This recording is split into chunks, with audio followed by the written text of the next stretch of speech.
Welcome back to English Made Easy. Today we'll be discussing the difference between its and its with an apostrophe. This is a common mistake that people often make while writing in English. The difference between its and its with an apostrophe lies in their usage. The dog wags its tail because the tail belongs to the dog. It's cold today, she wears a coat.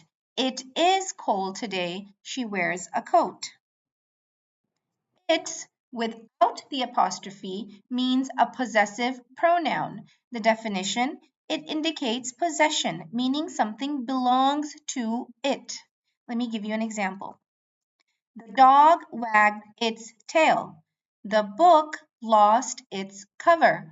The cover belonged to the book, so it lost its cover.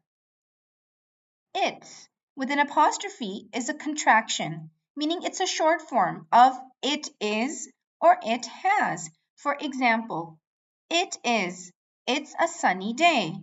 Or it has is it's been a long time since we met. So this is a small difference that people often mistake and make grammar mistakes while writing. Like and subscribe for more. Bye.